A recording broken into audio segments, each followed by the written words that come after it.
Bismillahir Rahmanir Rahim. Alhamdulillahi Rabbil Alameen. Wassalatu wassalamu ala Sayyidina wa Mawlana Muhammadin wa ala alihi wa sahabatihi ajma'in. Assalamu alaikum wa rahmatullahi ta'ala wa barakatuhu. Of the many amazing gifts given to us by Allah subhanahu wa ta'ala is a gift of language. It's a gift that we use to communicate with those around us.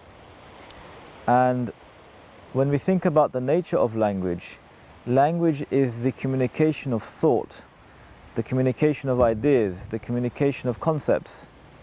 And we communicate these thoughts by using sounds, which we call language. But of course, language is a complex phenomenon.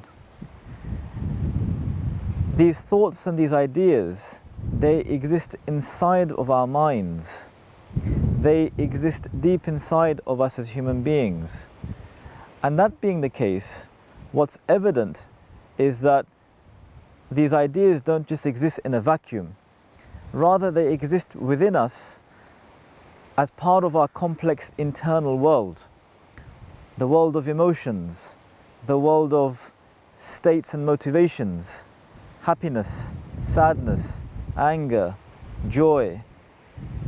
And so when we want to communicate these ideas to those around us, what is the case is we are lacing our thoughts with our internal world.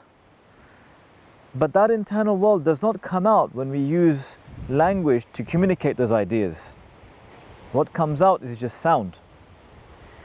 And so the person listening to what we have to say must take it upon themselves to give others around them the benefit of what they are saying, because these words are emanating from somewhere deep inside the person who is articulating them.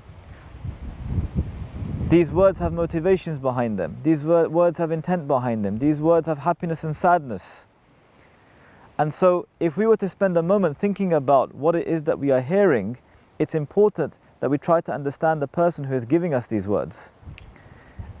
And in much the same way as the person who is himself speaking, when we speak, it's important to know who it is that we are speaking to.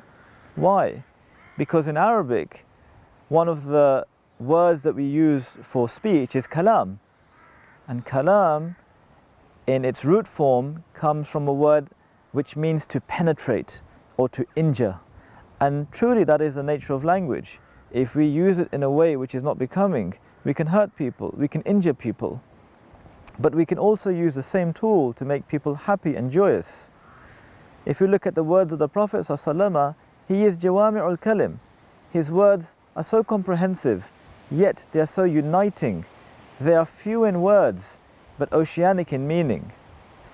And so, one of the responsibilities that we have as Muslims is to give those people who are saying something, whatever it may be, the benefit of what they are saying, because we don't know the internal realities from which these words are emanating.